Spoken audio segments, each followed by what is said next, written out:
Welcome back to another episode of the Pursuit of Progress podcast. You guys, I felt like it's been a cold winter. It's been several months since my partner in crime has been able to be back with us. So, more than anything, super excited to have my co-host, Ben Adams, back on the podcast. He's back in town. What's up, man? Hey, how you doing? And you're right, it has been too long, and I can't believe it's been as long as it is, but really excited to be back here in the podcast and give everyone an update of what I've been up to and, share that with you and the rest of the audience. And I just thinking through what I just said. I said it's been a cold winter. I guess that was probably the worst possible thing to say, considering that I'm in Colorado right now and it's pushing 100 degrees, and Ben is at one of his vacation rentals down in Tucson where they were hitting 112 yesterday or a few days ago. So maybe I need to think my words through a little bit more carefully next time. But regardless, I was thinking it's it was hot. an analogy. I was thinking you were, speaking metaphorically there instead of literally. Well, it has been a cold, dark winter without you by my side on the podcast. So excited to have you back, buddy.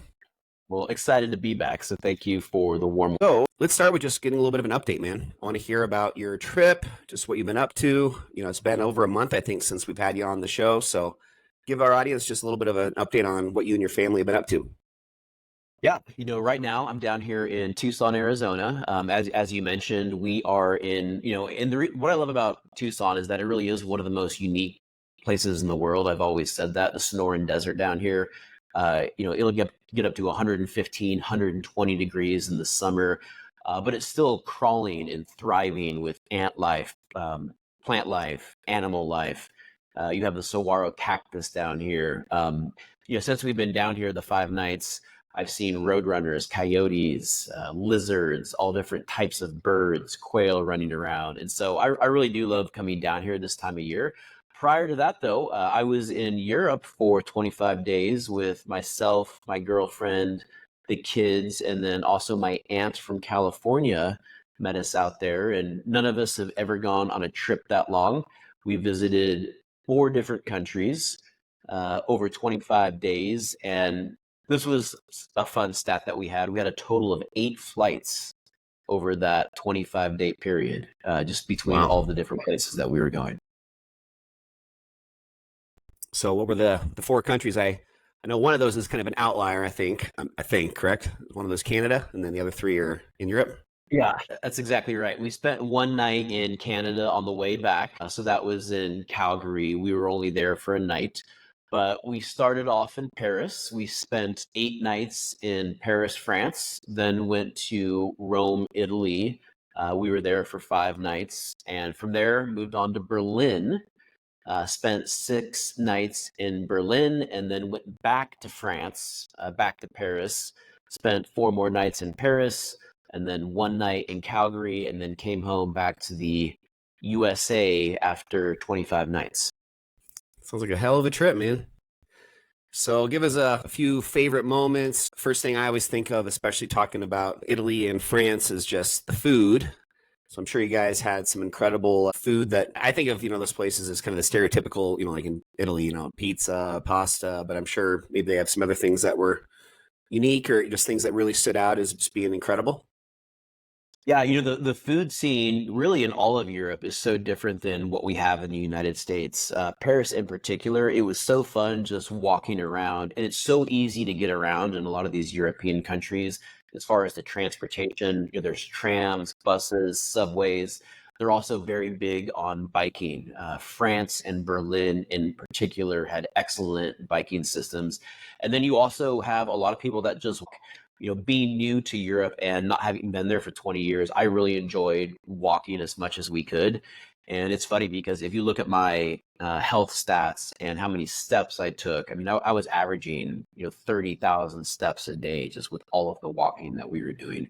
And so not everyone wanted to do that. So, my kids sometimes would take a taxi or take the subway, and I did too. But what's nice is that you have all of these options right at your fingertips, really in every part of the city. And it's very accessible. And the food in Europe, that was one of my big takeaways, is that it's so much healthier as far as the nutritional value. Everything is so much more wholesome, and you can really, really taste how much healthier the food is. In the United States, everything we have is just so processed and ultra. And out there, just the breads and the pasta and the pizza, and just you can really taste how wholesome everything is. And that was something that we really, really enjoyed. Just it was so fun to get to experience that. And we did do, appetizers, we did our main courses, and then a lot of times we did have desserts. One thing that was really funny is that in Europe, if you sit down and have a Coke, your Coke a lot of times is anywhere from 9 to 11 euros. So one bottle of Coke, 12 ounces, is like 9 to 11 euros, and it's more expensive than like the actual appetizer. And And so sorry to interrupt you, but give us a for euros to dollars, just the conversion. Isn't that like 18 or 20 bucks US? Like what is the conversion? it's not quite like 10 euros right now is about $12. Oh, And okay. so, yeah, so it has been at different places over the last couple of years, but we're in one of the more favorable currency translations in 2024 here. But yeah, like you sit down and you pay, $13 or $12 American dollars for a Coke, and then you multiply that by four. Well, all of a sudden you're at like 50 US dollars, and you're just, everyone's had one drink. That's why they drink so much wine over there, huh? Wine's like $2 and Coke's 12. Yeah, but I mean, like some of the adult beverages are actually less. Our first night in Berlin, we went to an authentic German restaurant, and when you walk in, they don't serve you tap water or house water. They actually literally serve you beer as you're like, sit down, here's a beer. And the kids are like, hey, I want a beer. Where's my beer? I was like, not yet. Yeah, my a couple other friends were just in Italy a couple months ago, and they were talking about these like little like holes in these different like you could walk down like an alley, and there's these. It's almost like it's not even a restaurant. It's just I think it's somebody's home, but they'll serve you like fresh wine, where it's just like a hole in the side of the wall, and you just like stick your money through it, and then somebody basically just see a hand that comes through the opening and just gives you your wine. So a little different over there. Yeah, we didn't experience anything quite like that, but when we were in Rome, off of the main streets and a lot of these smaller streets where the alleys are, they did have a lot of really just small places like that, very intimate, gelato stops, restaurants. And so just the culture piece, just so much more kind of intimate out there, really, really with everything. How people live, how they dress. That was another big one. Europeans are much better dressed, just in average. I can't tell you how many men in suits I saw in Paris.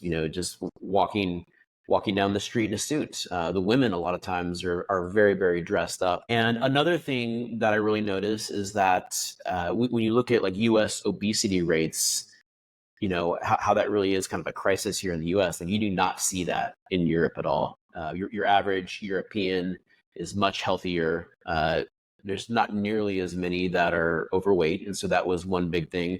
They do drink. It felt like more alcohol. That's part of their culture with the wine, and then also smoking over there is very, very popular. So a lot more biking, a lot more walking, but then they do smoke more, they do drink more, and so it's kind of a little bit of a give and take. I don't think they work out as much over there. That scene was very different. Not nearly the amount of gyms and the places to work out. There were a couple, but nothing like the United States. Hmm.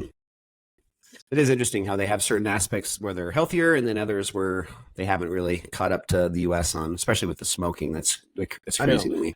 That was a surprise to me, just because here in 2024 we know how bad smoking is for you, but out there it's like everyone smokes. I mean, just smoking all over the place. Indoors also, or just outdoors? It felt like a lot of the restaurants there are kind of like half indoor, half outdoor, and so a lot of times like it'll kind of just transition into outdoor on the patio or even go onto the street. So it felt like most of that was happening outside. I don't actually know And if then they that, allow it inside, but it felt like most of it was out on the patio. and then one last thing, just on this topic, Vaughn. I remember you telling me a few days ago. Maybe you can share with our audience too, though, about just how kind of dirty some of these areas were. I think specifically you were talking about Rome being just a little bit of a disappointment when it came to just kind of, I don't know if it was Mhm. trash and that kind of stuff, or like what exactly it was. But Yeah, that was one of the big takeaways. Paris, for example, is one of the bigger cities in Europe. It has around 14 or 15 million, and I think it is actually the biggest city in Europe. And Paris did, for the most part, a pretty good job of, keeping things clean. Rome, though, was very, very shocking, and that was kind of one of my takeaways from Rome, where it was so fun getting to see and visit some of those historical sites, the Colosseum, and all of these different places that are 1,000, 2,000 years old. But then walking down the streets of Rome, kind of just spray paint and graffiti everywhere. uh, the trash in Rome, like what you do in trash is you literally just take your trash and you throw it on the street in a trash bag, and then you wait for the trash man to come pick it up. So as you're walking down the sidewalks, in the afternoon, you're navigating around like just piles of trash, literally.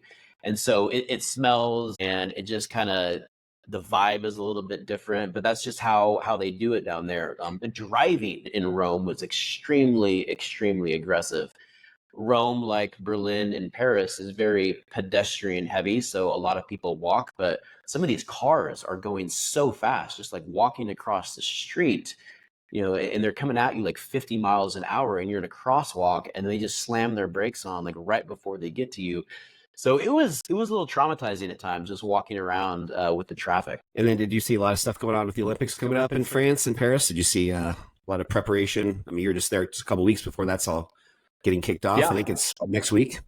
Yeah, it's a week from this Friday is when the opening ceremonies are. So yeah, that was a lot of fun. Not only did we see the Eiffel Tower, but we were there when they were putting the Olympic rings on the Eiffel Tower, and they were building out all these different venues. The entire city of Paris is hosting the Olympics, and so right at the Eiffel Tower, they were building two stadiums. And I read yesterday morning that that's where the beach volleyball is going to be. Sounds One of cool. the plazas where like Mary Antoinette, for example, was executed, that is an Olympic venue. And so I don't know what event is going to be there, but there is a venue there as well. And I can't imagine, because the subways were jam packed. Just before, and this is 6 weeks before the Olympics, and so that was one of our conversation topics, because the Olympics is literally going to bring in millions of additional tourists and spectators. And so I'm just thinking, like, how is the city going to accommodate all of this, because it's already like jam packed in so many different areas. So it was fun being out there before the Olympics, kind of getting to experience that a little bit. But then at the same time, like, if you're going to be there during the Olympics, it is going to be very, very hectic. Yeah, that doesn't really interest me too much as far as being there during the Olympics, but it's cool that you guys got to see that beforehand. Yeah, very cool. So I'd love to just dive a little bit deeper into a few other observations you had. It's kind of our main topic of the episode today, is just kind of comparing some of the differences between Europe and America when it comes to real estate, mortgages, buying and selling homes, and just the overall work ethic, and just Mhm. the mindset that Europeans have when compared to Americans when it comes to not only work, but I think physical activity, like we were talking earlier, just family life, just a little bit of everything. So I thought it was really interesting. We were talking offline before this episode began, just learning a little bit about some of these, again, observations that you had when it came to real estate. So share a little bit about that with us. Yeah, me, I'm always keeping an eye out for housing and real estate. It's a professional passion of mine. It's also a personal passion. Our first night in Paris, we went to an eat with dinner where we were hosted by a local Parisian. And what was so fun about that is that there were 4 or 5 other families that were in town visiting. And I was visiting with an individual who spends half his time in Maui, half the year, and then the other half is in Paris. Rough life, right?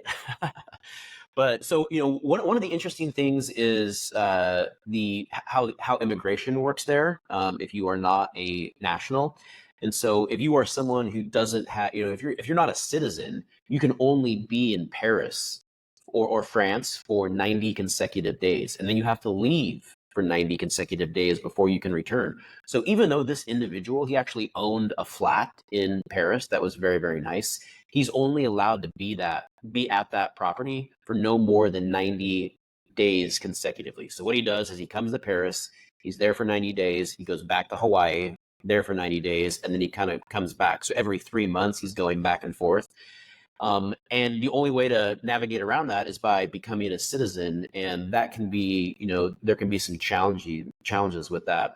I shared with him that I was in mortgage banking, and I was just asking him, what is the process like acquiring this place? Because he's also a property owner in the United States as well. And so he was kind of talking through how the approval process works, how the real estate process works. And out there, they don't have actual real estate agents. They're called something else. But to buy and sell a home out there is like way, way more expensive than it is here. Essentially, you hire a firm, kind of like a real estate firm, to handle the transaction, and they go back and they literally research all of the records. And keep in mind that a lot of these buildings were built in the 17 or 1800s, and so they're verifying the legitimacy of the property and the owner and the buyer and seller and the entire transaction for literally hundreds of years. And so what he was saying is that the actual costs a lot of times can be anywhere from 10 to 15% that you have to pay this clearinghouse or this real estate clearinghouse. And then the other thing is the cost of housing. Europe is also going through a little bit of a housing crisis that we're also seeing in a lot of the cities here in the United States. Paris, for example, is one of the most expensive cities in Europe, and I believe in the entire world. And so, this individual was just sharing with me how expensive it was just to buy the property. And then he said that it was supposed to be a 60-day escrow period. And the financing was very, very difficult, and they had to extend it, and it took them like 4 or 5 months, he said, to actually close on this property. And so typically in the United States, a lot of cities and states, you're looking at 30 to 45 days. In Colorado, 30 days is very customary, but out there, it can be 2 to 5 months to actually close on something. So that was one of the, just kind of like learning that, very, very different than what we have here. Do you think it's similar as far as the percentage required to put down as your down payment? Do you think that's also kind of in that, 5 to 20% range, or think that might be also a difference? Yeah, I got the feeling that they require more or a larger down payment there than what we do here. And I think, for a variety of reasons, I think the cost of housing is so much higher kind of on average out there. And, this individual, this was kind of a quasi second home for him. And I asked him, I was like, is this a property that you're going to be renting out? Do you do Airbnb? He doesn't do anything like that. He was also in the process of renovating it. But I think that's one of the big benefits of the United States is that we do have, if you are a first-time home buyer, we have these reduced down payment programs. We have these minimal down. You can get into an FHA with 3.5% down. There's also down payment assistance. Right now, there's a lot of great affordable housing programs out there where if your income is below the median income for your zip code, you're going to get very favorable financing terms. And I was basing this off of my conversation with him, but it didn't seem like a lot of the same programs that we have here are available. And here, we have so many different banks that you can use. Some of them are government, sponsored, like FHA or VA. Others are portfolio specific to the bank, and then you have the conventional Fannie Mae, Freddie Mac. So we have a very diverse lending system here, and it didn't feel like out there it was nearly as diverse or you had as many options. I remember you also made a comment just about the size of homes over there and just how incredibly different that is from the U.S. Was that the case in all three of the countries you went to, or was that an observation in one of those more specifically? Yeah, that was definitely the case in Paris. All four of the places that we stayed in Paris, and we kind of, we stayed at a new place about every 4 days. So we spent, 3 nights at one place and then went to the next place. So we got to experience 3 or 4 different spots in Paris, and they were all very, very tiny. I'm talking, just a couple of hundred square feet for some of them. I mean, it was very, very tiny. And, we didn't, this is a funny story that I love sharing. The last place that we stayed was probably 200 years old. And so you have to think that when they were building this back in the 17 or 1800s, just elevators didn't exist, and plumbing and electricity, all of that stuff was very, very different. And so the last place that we stayed, we were on the penthouse, which I thought sounded amazing. But then you have to go up this spiral staircase that is about shoulder wide, and you have to go up 5 flights of stairs. And so by the time that you get to the top, you are beyond nauseous from how dizzy it is from going up these spiral stairs. Well, anyways, we were on the 5th floor, and the apartment directly below us on the 4th floor, they had their door open.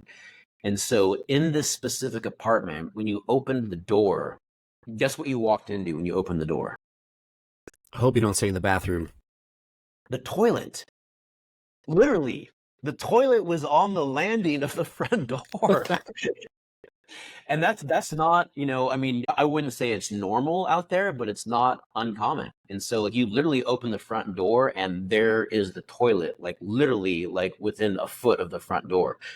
And so you'll see things like that make no sense to us in the United States. Overall, the square footage, much smaller. The bathrooms are all much smaller, showers. The bedrooms also very, very small. A lot of the bedrooms, and I'm talking like central Paris at this point, a lot of the bedrooms are just as wide as the bed. And the dimensions are typically about as wide as the bed or maybe a little bit bigger. And not a lot of closets, not a lot of closet space. We had to put we couldn't even hardly open our suitcases. So we'd have to put our suitcases on the bed and then shove them under the bed because there was nowhere else for them to go. And so it felt very tight at times, but just kind of everyone lives right there. So you have flats, and the flats a lot of times are 4 to 5 stories tall. Typically that lower level is going to be some type of retail, commercial, some type of business. And then literally all of the citizens of the city live on top of the businesses. So that is what's nice about it, is that although, at least for Americans, it feels a little more cramped, things are much more accessible as far as, grocery stores, convenience stores, delis, pastry shops. It's all kind of like right there. And all of that stuff is on every single block. And that was kind of fun to experience, just having all of that. In the US, I live in suburbia Denver, and there's really nothing within walking distance of my neighborhood. So getting to experience that was really fun. Yeah, imagining not very many garages, and just the people are not nearly as materialistic, I imagine, just not having this excessive amount of just stuff.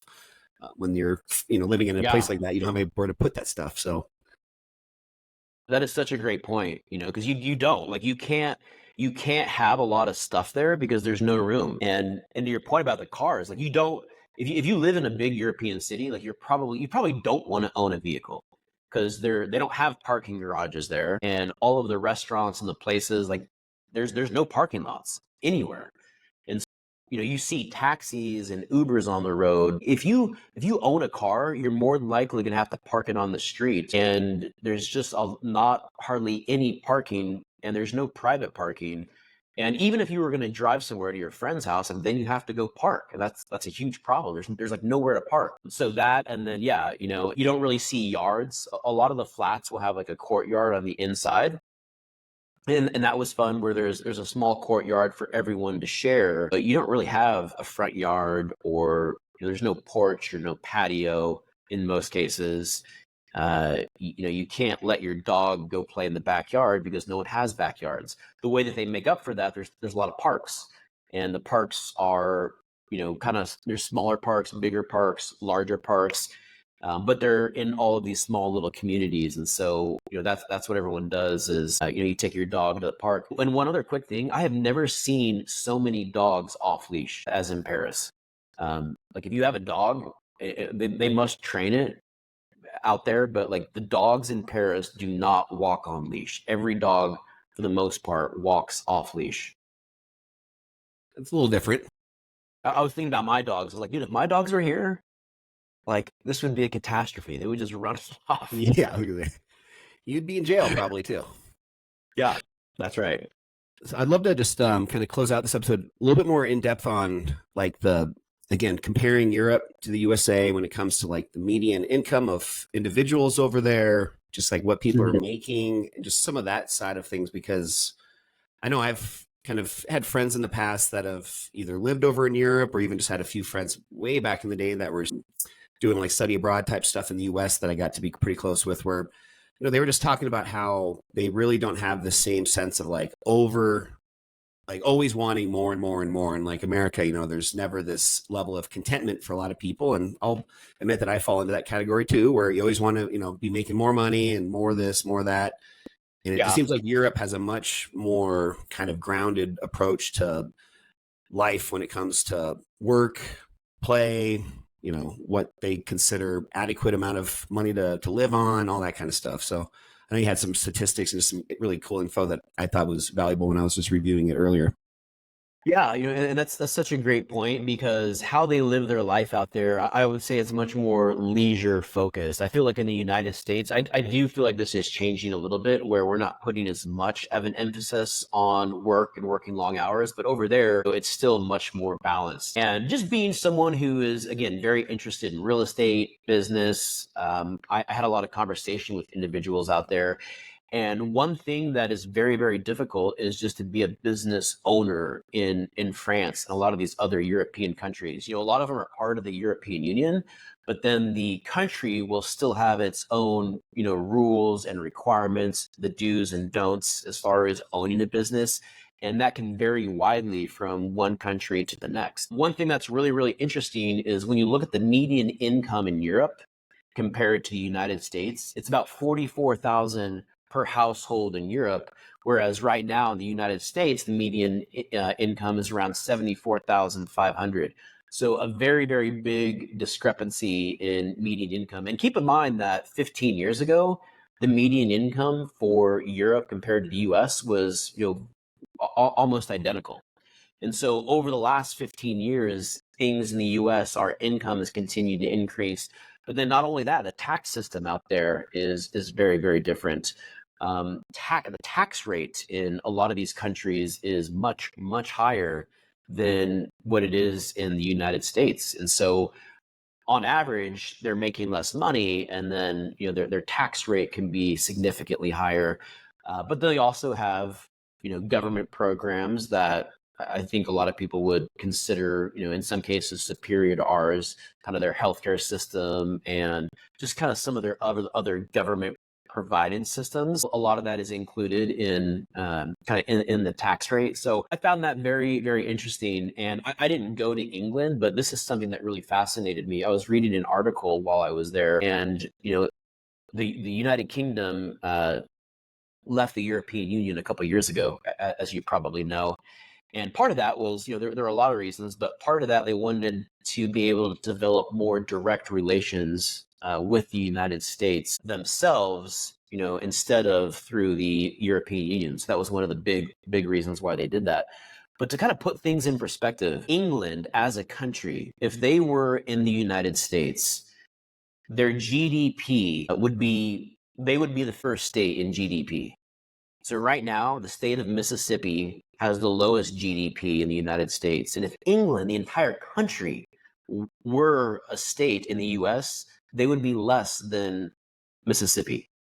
So that kind of just gives Wow. you an idea of the economic output. And like to me, I just found that so shocking. And that's also, reflective in income for your average adult, but then also net worth as well. This was a statistic that I looked up. The average net worth of an adult in Europe is around 84,000 compared to around 190,000 for an adult in the USA. And of course, there's a lot of contributing factors to that. Is the person a homeowner or not in both Europe and the United States? But kind of on average, they make less over there. They have a lower net worth, and I would say they their focus and their goals are very, very different than what we have here. So being an American, one of my biggest takeaways was I'm very glad that I had the opportunity to go visit. And in my mind, like Europe is a place that you want to go visit, but I don't know if it's someone that you want to live permanently.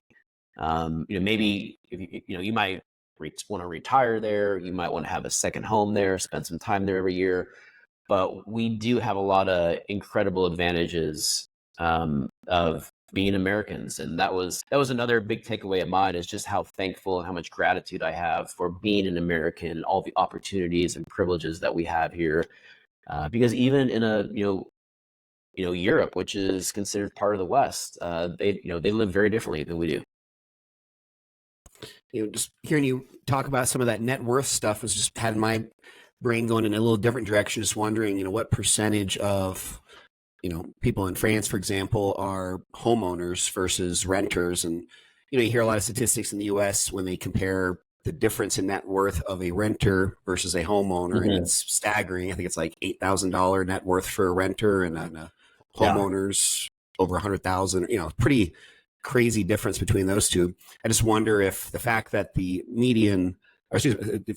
average net worth is much lower in Europe, I wonder if that means that there's just a lot less home ownership also. I'm guessing you're probably right, because a lot of these big cities, with the income being as low as it is, well, that's not reflected in housing. Housing is still very expensive, and in Paris, for example, I mean that's as expensive or more expensive than any other United States city that we have. It's extremely, extremely expensive. So if your average income, is 40 or 50,000, a lot of times you're not going to be able to afford housing, and you kind of get stuck in this cycle where you're forced to rent and you don't have those same opportunities and advantages. And yeah, it's I think there are a lot more renters out there. And I think in the US, cities like Denver, for example, that's why people are a little more reluctant right now at times to kind of go buy something, just because the cost of homeownership can be a little bit more than the cost of renting. But when you look at the long-term advantages of owning, uh, those are all still there. It's just getting in and penetrating that market for the first time, which is so difficult. And but I think you're absolutely right. I think there is a much smaller percentage of folks or homeowners out there compared to the U.S.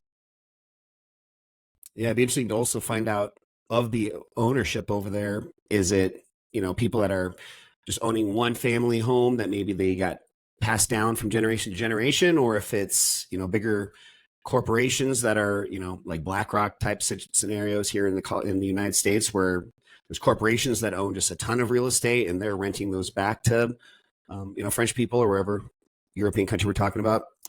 Yeah, just interesting how different some of that stuff. Yeah, Thinking. generational wealth is something that we like to talk about a lot in the United States, but generational wealth in Europe, I mean, you're talking could be hundreds of years, going back in the 15 or 1600s. And, I didn't get a chance to talk about this earlier, but, I went to the Louvre Museum, for example, and this is just another very interesting stat, as far as like an economic stat. So if you're not familiar, the Louvre Museum is in Paris, and that was the former royal residence of the French monarchy, into the 16, 17, 1800s. That's also where Napoleon had his residence as well. And it's this massive, massive castle. The Louvre Museum is formerly the Louvre Palace, which is the largest palace in the world.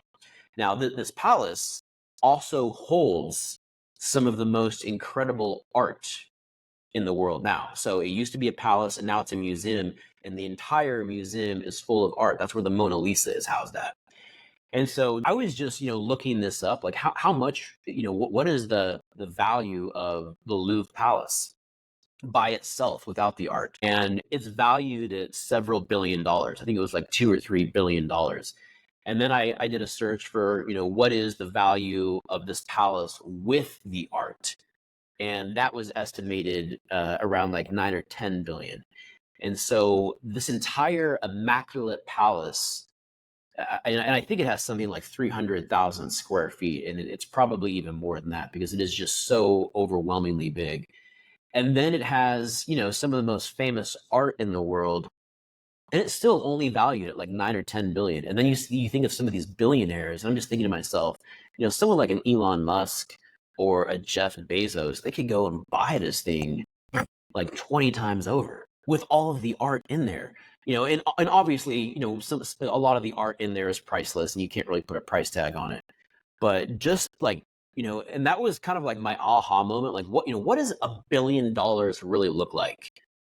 And I was walking around this palace and it was like, this palace is like $1 billion, 2 billion, And so that that was kind of an eye-opening moment for me. That's crazy. Yeah, I remember when I was putting some content together for an email newsletter I put out a couple months ago, looking up just what would the most valuable piece of real estate in the world be. And one of the properties that popped up was Buckingham Palace. And it didn't have a dollar amount exactly, obviously, but I think it was like 3 to 4 billion, something like that, which is funny going back to your comment about, if they were to be in the US, it would be like the 51st state, thinking through the, cost of that home or that property versus everything else. Crazy. Yeah, pretty remarkable. It was really fun to learn about the culture, the economic system, and just everything. Just being a business owner, how a lot of the people live out there. So I was very, very thankful that we got the opportunity to go, and excited to share that. What would be, kind of closing us out, what would be the next European trip to go on as far as locations and what you learned from this first trip? What really is on your guys' radar now for the next trip? Yeah, what's nice about Paris is that the flights from Denver to Paris were very, very cheap. So to fly into Paris was, much cheaper than to fly into Rome directly or into Berlin or some of these other European cities. So I think moving forward, like we'll always fly into Paris. And then these intra-Europe flights, like going from Paris to Berlin or Paris to Rome, it was like $40 a person. So incredibly cheap. And that's the equivalent of going from Denver to LA or Denver to Tucson. It was an hour and a half to 2 hours. The intra-Europe flights, though, were just so cheap. So that was really, really incredible. I loved Berlin. I was moderately excited to go to Berlin, but, I loved the city of Berlin. It was very, very clean, very modern. Essentially, they had to rebuild the entire city after World War II. The infrastructure, the roads, the public transportation, extremely clean. And I was really, really amazed with Berlin. So I'd love to go to other parts of Germany. And I would love to also make it to Spain at some point. Get out to Barcelona or Madrid. Yeah, Spain's on top of my list. Yeah, I think so. And like the south of France, the Amalfi Coast in Italy. So still lots of great places to go, and that's what's so fun about Europe is that, in the United States, you might drive to Kansas or fly to Kansas City or Phoenix, Arizona, but in Europe, it's like, you have all these different destinations right at your fingertips, and it's an hour or 2 hours from wherever you're at. And when we were in Berlin, for example, we did a walking food tour. And there was a couple that was from Sweden that was just out for a holiday weekend. And, we were chatting with them and, they was like an hour flight from where they were at. And so it's just much, much closer in Europe compared to the US. Essentially we're an entire continent and everything is much more condensed over there. But yeah, I would say other parts of Germany, Spain, and it'd be fun to make it to England at some point as well. Yeah, you're inspiring me to get over there. That's the one continent I haven't been to yet, so definitely on my bucket list here in the next year or two. That's the only place you haven't been to. You're so well traveled, and it's kind of shocking to think that you haven't made it to Europe with all the places that you've been. Well, it's on the list. So cool, guys. Well, hope you guys were all as happy as I was to have Ben back on the show. Excited to have him back now on the weekly basis, and got a lot of good interviews and just other really informative but also entertaining content on the horizon. So excited to share all that with you guys. Ben, I'll let you close us out this week, though. You have any last words before we sign off today? Yeah, very excited to be back, and a great job staying up with things and some of the other guests. I learned a lot from the last 3 or 4 weeks with some of the different real estate experts that you had on. So excited to be back, but looking forward to having some more guests on in the future. Yep, absolutely. All right, guys. Hope you have a great rest of your week. And as always, thank you so much for listening or watching the Pursuit of Progress podcast. The Pursuit of Progress. Catch you guys next week.